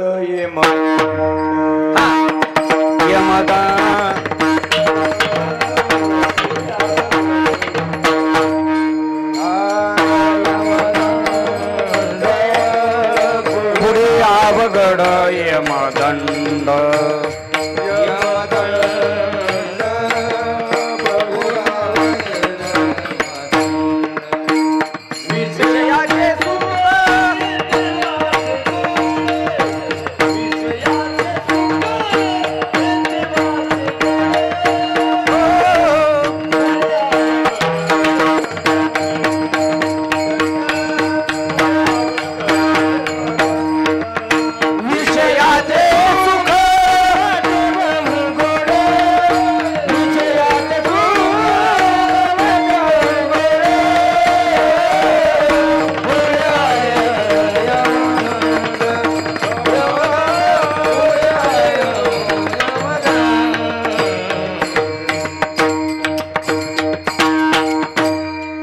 म्हणले पुढे अवघड यमदंड. पुढे यमदंड आहेत महाराज. नुसते दंड नाही, मारिती, तोडीती, झोडीती, निष्ठूर. हा, पेचेन का लगेच राटा, खाचेन का लगेच राटा. का? पुढे अवघड यमदंड. इथं बरं वाटतं, याला म्हणायचं राजसुख. म्हणले तामसुख जे खातानीही वाईट आहे आणि परिणामही वाईट आहे. पेतानी कडूई आणि पेल्यावर ही गटारच आहे. बोलणं लक्षात आलं तर बघा, हे आहे का नाही? बरं, हा, बरंच जणांचं हे लवकर लक्षात येतं म्हणा. हा, हे 3 सुख सांगितले, पण ह्याच्यापेक्षा एक सुख आहे, त्याला सर्व सुख म्हणतात. तुकोबाराय म्हणले त्या सर्व सुखाचे अलंकार आम्ही परिधान केले आणि एवढा आनंद झाला. आनंदी निर्भर डुल्लत असो. निर्भय नाही बरं का, निर्भय नाही, निर्भर आहे. गावातले काही भजनी मंडळी असतात ते निर्भय म्हणतात. निर्भय या शब्दाचा अर्थ आहे भय विरहित आणि निर्भर म्हणजे परिपूर्ण. बोलणं लक्षात येईल ना. अभंगामध्ये निर्भर आहे, आनंदे निर्भर डुल्लत असो. मी परिपूर्ण झालो कशाने? आनंदाने, आणि डोलू लागलो. म्हणजे संत महात्म्य डोलत असतात आनंदामध्ये. संत महात्म्य डोलतात, पण जे डोलतात त्याला संत म्हणत नाहीत. बोलणं आलं नाही लक्षात तुमच्या? संत महात्म्य डोलतात, पण जे डोलतात त्याला संत. कीर्तना सुद्धा डोलणं 2 प्रकारचं आहे महाराज. एक डोलणं असं आहे, असं म्हणजे कळालं, आणि दुसरं डोलणं असं. हे का आता बऱ्याच जणांचं असं चालू आहे. हां, रात्री माझ्या कीर्तनामध्ये एक मनुष्य राहून राहून करायचा, हां बरोबर आहे. मला वाटलं लयचा अभ्यास आहे. मी अक्क कीर्तन एकट्याकडे बघून सांगितलं. कीर्तन झाल्यावर कार्यकर्त्याला म्हणलं, का हो बाबाचा लयचा अभ्यास आहे. ते म्हणले, बाबा दोन्ही कानाने बहिर येत. ह्याला डोलणं म्हणत नाहीत. डोलणं 7-8 प्रकारचं डोल नाही महाराज. एखाद्याला सर्पदंश झाला तरी तो काय करतो, डोलतो. म्हणून त्याला संत म्हणता येईल का, नाही ना हो. एखाद्याला जास्त झाली तरी तो डोलतो. हे कळलं ना तुमच्या बाजारच्या दिवशी. हां, लवकर लक्षात आलं. बाजारच्या दिवशी जास्त होतेत ना, ते सुद्धा कसे येतात बरे, डोलणं नीट राहतात का काय महाराज. हां, नवरा बायकोला म्हणला, अगं मी बाजारला चाललोय, काय घेऊन येऊ का. ते म्हणले, काय घेऊन येऊ नका, पण घेऊन पण येऊ नका. लक्षात आलं ना तुमच्या. 3 मित्र होते महाराज. 3 मित्र बाजारला गेले आणि तिकडंच फुल झाले. म्हणले आता पार्टी करू संध्याकाळी. ते म्हणला, अरे पण पार्टी कशाची करायची. एक जण म्हणला, जाय ना लपतछपत तुझ्या दारातलं बकरं आण. ते म्हणला, माझ्या दारातलं बकरं आणणं म्हणजे बिना नंबर प्लेटची गाडी RTO समोरून नेण्यासारखं आहे.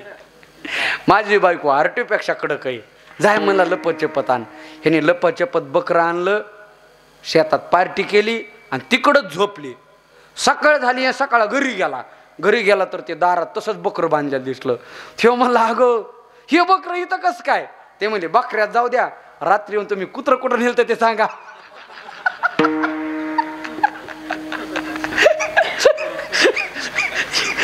एवढे विचित्र आहेत काही महाराज. एका दुकानदाराला सकाळीच फोन आला एका दारुड्याचा. सकाळच्या 7 वाजता ते झोपीतच होतं. हॅलो म्हणला दुकानदार, दुकान उघडा. तो म्हणला, एवढ्या लवकर मी दुकान उघडीत नाही, 10 वाजता ये.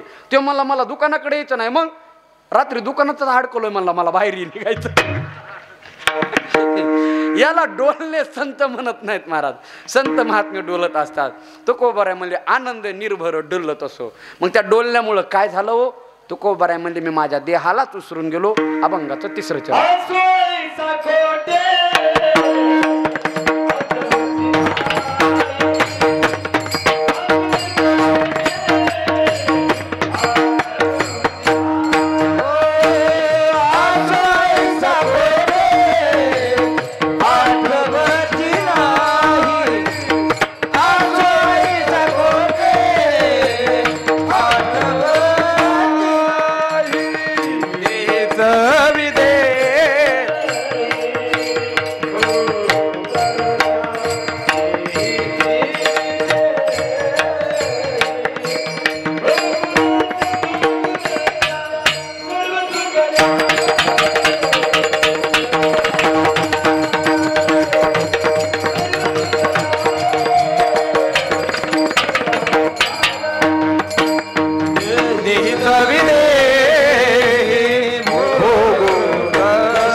म्हणलं, त्या समाधानाने, त्या सुखाने आणि त्या आनंदाने आणि त्या डोलण्यामुळे आता आम्हाला अशी अवस्था प्राप्त झाली, देहीच विदेही भोगोदशा.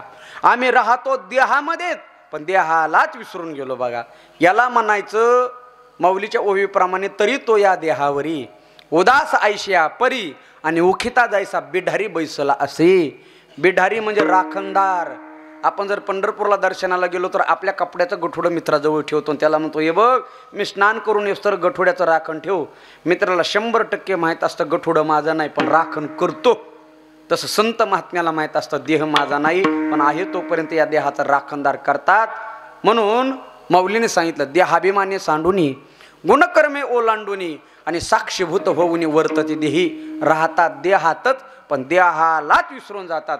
यालाच म्हणायचं देहीचं विदेही भोगदशा. आपण बाहेर शोधत बसतो, सगळं इथंच आहे.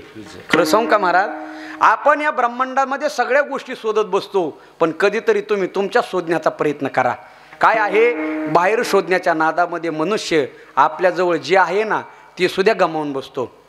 कस्तुरी मृगाच्या नाभीमध्येच कस्तुरी असती, पण हा सुगंध कुठून येतो हे शोधण्याच्या नादामध्ये ते भटकत भटकत मरतं, पण त्याला ती कस्तुरी सापडत नाही. तुकोबाराय म्हणले, मृगाची अंगी कस्तुरीचा वास, असे ज्याशी त्यास ठाव नशे, किंवा तुझं आहे तुझं पाशी आणि परी तो जागा विसरलाशी. तुमच्या जवळ सगळं आहे, फक्त माणसाने शोधण्याचा प्रयत्न केला पाहिजे. आम्ही राहतो तो देहातच, पण देहालाच विसरून गेलो. ते कसं बघा, अगदी 2 मिनिटामध्ये. मी कराडला प्रवचनाला गेलो होतो. कराड सातारा जिल्हा आहे ना, सातारा जिल्हा, तिकडं ऊसाचं क्षेत्र आहे. एवढे ऊस आहेत महाराज, प्रत्येकाचं ऊस आहे. आणि मग महाराज एक श्रीमंत रावसाहेब पाटील म्हणून वारले, त्यांचा 400 एकर ऊस होता. आता निधन करायचं, त्यांची अंत्यविधी वगैरे झाली. 10 दिवसांनी दशक्रियाचं प्रवचन, तिकडं प्रवचन करतात दशक्रियाला, इकडं आपल्या पश्चिम महाराष्ट्रात करतात आहे का ना प्रवचन. मला माहीत नव्हतं महाराज, मी प्रथमच प्रवचनाला गेलो आळंदीवरून. तिकडं प्रवचन सुरू होण्याचा टाईम आहे, सुटण्याचा टाईम नाही. मग ते सुटतं कधी, पिंडाने कावळ्याला शिवलं की प्रवचन सुटलं, हे मला माहीत नव्हतं. मी गेलो प्रवचनाला, देवबाप्पांनी पिंड वगैरे पाडले, प्रवचन चालू झालं. महाराज अख्खं गाव वाट बघत होतं. कुणाची? कावळ्याची. आणि सगळ्यात जास्त मी बघत होतो, कारण माझं भांडवल संपत आलतं. नवीन प्रवचनकार होतो म्हणून बोलायलो. आणि मग महाराज ते प्रवचन प्रवचनाचा वेळ संपत आली, पण कावळ्याची आहे ना. देवबाप्पा म्हणले, रावसाहेब पाटलाची कुठंतरी इच्छा गुंतली असन, काहीतरी संकल्प करा, तेव्हा कावळे येतील. त्यांना 2 मुली पुढे आल्या, पिंडावर हात ठेवला. म्हणले, बाबा आम्ही तुमच्या नावाने अन्नदान करू, सप्ताह करू, दानधर्म करू, वारी करू. कावळे होया, पण कावळे आले नाही बरं का. परत 2 मुलं पुढे आले, पिंडावर हात ठेवला. म्हणले, बाबा तुम्ही काय टेन्शन घेऊ नका बा, तुमची जी काही इच्छा गुंतली असन आम्ही ती पूर्ण करू, वारी चालू ठेवू, अन्नदान करू, मंदिर बांधू, तुमच्या नावाचा सप्ताह करू. कावळे होया. तरी कावळे आले नाही. अख्खं गाव पिंडाला शिवून गेलं, पण कावळे आले नाही. नेमका त्या दशक्रियाच्या प्रवचनाला तिथल्या कारखान्याचा एक संचालक आला होता, शेतकी अधिकारी, ऊसाच्या नोंदी करणारा. आणि तो का आला महाराज. सगळे म्हणले, साहेब तुम्ही एकटेच राहिलात. तेव्हा मला, माझा ह्यांचा काय संबंध का काय, मी का पाहुण्याचा का नात्याचा का गोत्या का, घ्या म्हणले, या काहीतरी अडकला असन. मग ते साहेब पिंडाजवळ गेला महाराज, पिंडावर असा हात ठेवला आणि मला, रावसाहेब पाटील तुम्ही काय टेन्शन घेऊ नका, उद्याचे उद्या तुमच्या ऊसाला टोळी पाठवतो. भराभरात कावळे आले बघा. हा भराभर, ह्याला उठून सुद्धा दिलं नाही. हा ऐका, कराडच्या रावसाहेब पाटलांनी देह सोडला होता का देहाचा संबंध सोडला होता? झोपले काय? काय सोडला होता? देह, पण संबंध सोडला होता का? नाही. कुठल्या पाटलांनी? कराडच्या. आणि मी कराडचं सांगायला इकडं आलोय का? या देहालाच पाटील म्हणतात महाराज. हा 3.5 हाताचा देह म्हणजेच पाटील आहे ना. याच्यातून जे आत्मा जातो, तसंच इथं गुंतत राहतो. लक्ष देऊन ऐका बरं का, माणसाने जास्त गुंतायला नको, कारण मनुष्य जास्त गुंतून राहिला की माणसाला मृत्यू कारणीभूत ठरत असतो. एक गोष्ट सांगू का, लक्ष देऊन ऐका. आपण जेवढ्या सहजतेने एखाद्या गोष्टीमध्ये गुंतलो जातो ना, तेवढ्या सहजतेने त्या गोष्टीतून बाहेरही पडता यायला हवं, नाहीतर माणसाचा भ्रमर झाल्याशिवाय होत नाही. माऊली म्हणले, एखादा भ्रमर एखाद्या कमळामध्ये एवढा गुंतून बसतो, रात्रीच हातची येतं आणि त्या भ्रमराचंच कमळाला खाऊन जातं. भ्रमर भेदी कोडे, भल त्याची काष्ट कोरडे, परी कळी के माझे सापडे कोवळी. मनुष्य गुंतला की मृत्यूला कारणीभूत ठरत असतो. मग साधू संत या देहामध्ये गुंतत नाहीत, म्हणून देहीच विदेही भोगदशा. आम्ही राहतो देहामध्येच, पण देहापासूनच आम्ही वेगळे झालो. मग वेगळे झाल्यामुळे काय झालं?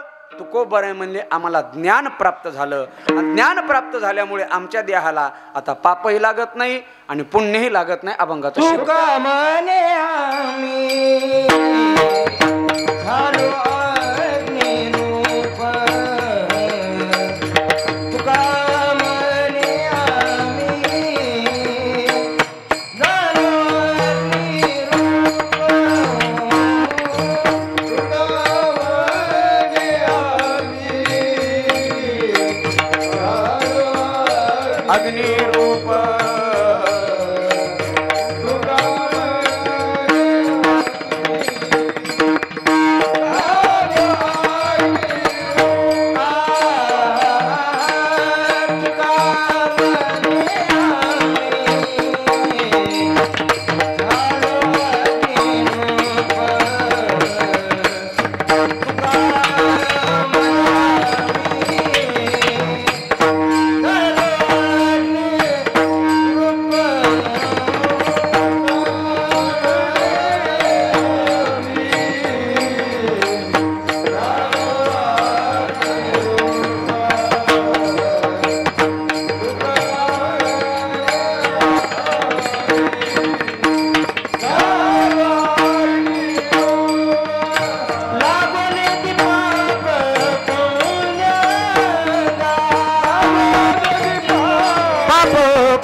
सरते शेवटी जगद्गुरु तुकोबाराय म्हणतात, तू काय म्हणे, आम्ही झालो अग्निरूप, लागो निधी पाप पुण्यांगा.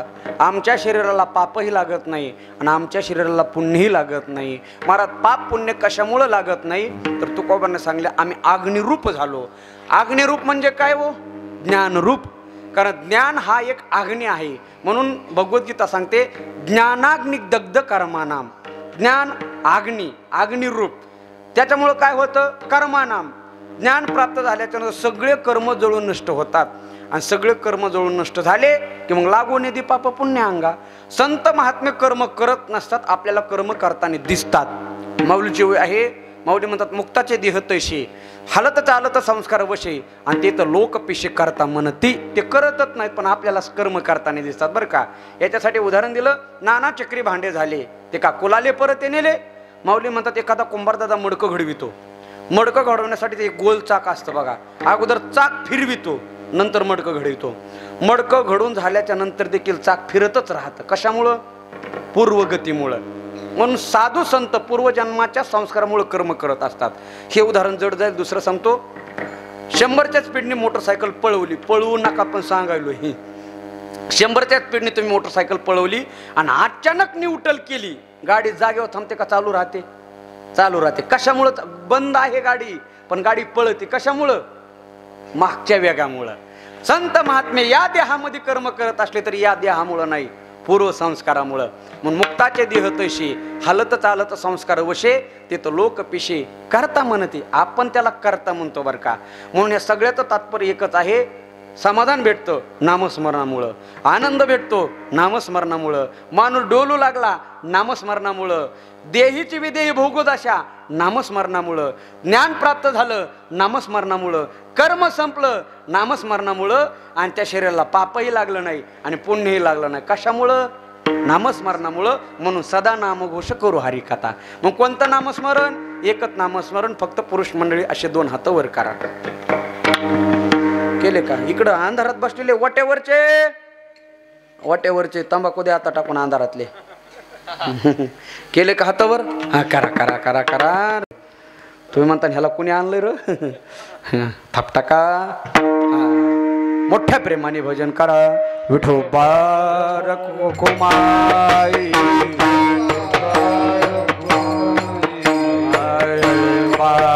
रखुमाई,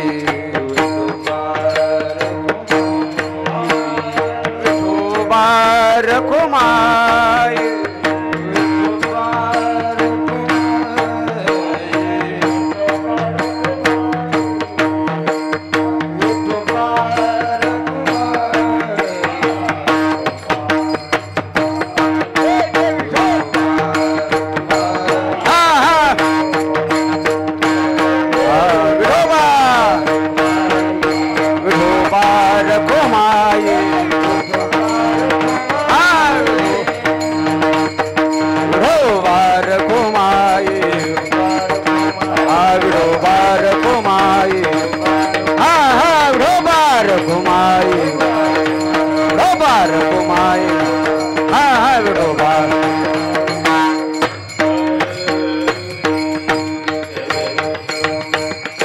अभंगाचा सरळ भावार्थ झालेला आहे. वेळही झालेली आहे. खरंच तुमचं कौतुक करावं तेवढं कमी आहे बरं का. गेले अनेक वर्षापासून हा भव्य दिव्य नामयज्ञ महोत्सव या ठिकाणी चालत झालेला आहे. जाता जाता एवढं सांगाल, मुलावरती व्यवस्थित संस्कार द्या, शाळेमध्ये पाठवा, नामस्मरण करा, घरामध्ये पवित्र तुळशीची माळ घाला. कारण सध्याची सोशल मीडियाचा जमाना आहे, लय अवघड झालं आहे महाराज. प्रत्येकाच्या खिशामध्ये एक व्यसन आहे. व्यसन कोणतं? मोबाईल. अगदी ज्याला कळत नाही त्याच्याही खिशातही, आणि ज्याला चांगलं कळतं त्याच्याही खिशातही. त्याला व्यसन म्हणतात मोबाईल. जुन्या काळामध्ये व्यसन करायला लांब जावं लागायचं, आता तेच व्यसन आपल्या खिशात येऊन बसलंय. मोबाईलने माणसं पागल झालीत. म्हणून माता माऊल्याच्या पाया पडून तुमचा मुलगा या नात्याने सांगतो, लहान मुलगा जर रडायला लागला ना त्याला 2 रट्टे देऊन गप्प बसवा, पण मोबाईल देऊन गुंतू नका. पाया पडून सांगतो, त्याला 2 रट्टे मारले तर तो एकदा रडन 2दा रडन, पण मोबाईल दिला तर त्याची जिंदगी बर्बाद होईल. म्हणून याच्यापासून थोडंसं सावध राहा गा. आणि एक गोष्ट सांगू का, कुठलाही निर्णय घेण्याच्या अगोदर 100 वेळेला विचार करा, कारण एक चुकीचा निर्णय तुमचं अख्खं आयुष्य बदलू शकतो. लक्ष देऊ नाही का बरं का. माणसाने एवढ्याही चुका करायला नको, चुका खोडता खोडता कुटरबल संपून जाईल. आणि एवढाही कुटरबलचा वापर करायला नको, लिहिण्याच्या अगोदर कागदच संपून जाईल. म्हणून कुणीतरी म्हणलं होतं, निर्णय चुकतात आयुष्यातले, आयुष्य मात्र चुकत जातं. प्रश्न कधी कधी कळत नाही हो, उत्तर मात्र चुकत जातं. सोडवताना वाटतं सुटत गेला गुंता, पण प्रत्येक वेळेस नवीन गाठ बसत जाते. आणि अनुभव म्हणजे काय हे तेव्हाच कळतं. म्हणून निर्णय घेण्यासाठी 100 वेळेला विचार करूनच निर्णय घ्या, हे महत्त्वाचं आहे बघा. आणि मी सुरुवातीलाच बोलून गेलो, जास्त लोकांच्या पण नादी लागू नका बरं का. आपलं ज्याच्यामध्ये समाधान आहे ना, आपण ते शोधलं पाहिजे. एक गोष्ट सांगू का, बरेचसे माणसं या गोष्टीमध्ये महाग आहेत, लोक काय म्हणतील. बरोबर आहे का ना दादा. बरेचसे माणसं याच गोष्टीमध्ये महागे राहतात, मला लोक काय म्हणतील. 40 वर्षे माणसं विचार करतात, लोक काय म्हणतील, लोक काय म्हणतील. आणि 40 वर्षाच्या नंतर कळतं लोक आपल्यालाच काय, देवाला सुद्धा सोडित नाहीत. म्हणून तुमचं समाधान कशामध्ये आहे याचा शोध घ्या. आणि खरं सांगू का, या ब्रह्मांडाचं समाधान एकाच गोष्टीमध्ये आहे, त्याला समाधान म्हणतात. आणि या अखंड हरिनाम सप्ताहाच्या माध्यमातून, या भजनाच्या माध्यमातून, या चालीच्या कथाकिरणाच्या माध्यमातून आपल्याला ते समाधान भेटत आहे. त्याबद्दल या कार्यक्रमाचे आयोजक, नियोजक, संयोजक सर्वांसाठी एकदा जोरदार टाळ्या वाजवायच्यात बघा. एकट्या कोणाचाही कार्यक्रम नाही महाराज, तो करतो आणि त्यांनी केला, सगळ्याचा कार्यक्रम आहे. म्हणतो कोबाराय म्हणले, एकल्याचा नो एक खेळ आणि मनवून मेळ मिळविला. वारकरी संप्रदाय हा सगळ्या जाती एकत्रित आणणारा संप्रदाय. बोलणं लक्षात येईल ना. आपण हिंदू आहोत ही भावना डोळ्यासमोर ठेवायची आणि सगळ्यांनी एकत्रित येते. सगळ्यांनी माऊलीचे कोवी सांगतो का, खैरे चंदन काष्टी हे विमानच्या नातावरचे घटे, जवळ एक वटे न अग्नी माझी. हे खैराचं लाकूड, हे चंदनाचं लाकूड, हे येड्या बावळीचं लाकूड, कुठपर्यंत लाकूड आहे तोपर्यंत. पण सगळे लाकडं अग्नीमध्ये आले की एकच अग्निरूप, त्याला एकच कोळसा ओळखत आहे तो कोणत्या लाकडाचा कोणता आहे का नाही. हा या जातीचा, तो त्या जातीचा, तो त्या जातीचा. कधी मंडपच्या बाहेर. एकदा इथं आलं आपण सगळे वारकरी आहोत आणि आपण सगळे हिंदू आहोत हे मानून जीवन जगायचं. कारण वारकरी संप्रदाय सगळ्याला एकत्रित घेऊन चालणारा संप्रदाय आहे. म्हणून तुमचं कौतुक करतो बघा. खूप भव्य दिव्य नामयज्ञ याच ठिकाणी चालू केला. या कार्यक्रमाचे आयोजक, नियोजक, संयोजक यांच्यामुळे सेवा प्राप्त झाली, त्यांना सुद्धा धन्यवाद देतो. आज विशेष भेट आमचा जिवलग मित्र, मी सुरुवातीलाच बोलून गेलो ना, आमचे वैभव दादा कुलकर्णी यांच्याकडे पाहून मला एक शेर आठवला बरं का. अनिकेत भाऊ, वैभवकडे पाहून मला एक कॉलेजमधला शेर आठवला. शबनम से क्या फूल गिरे जब तक बरसात न हो, शबनम से क्या फूल गिरे जब तक बरसात न हो, आपकी तस्वीर से क्या जी भरे प्यारे जब तक आपकी मुलाकात न हो. धन्यवाद. थांबतो. झालेली सेवा विश्व चैतन्य भगवान श्री ज्ञानोबाराय, वैराग्य भास्कर जगद्गुरु तुकोबाराय, ग्रामदैवत भगवान प्रभुरामचंद्र रामभक्त हनुमान यांच्या चरणी अर्पण. आणि याच ठिकाणी शिवेला पूर्णविराम. ज्ञानेश्वर माऊली, ज्ञानराज माऊली.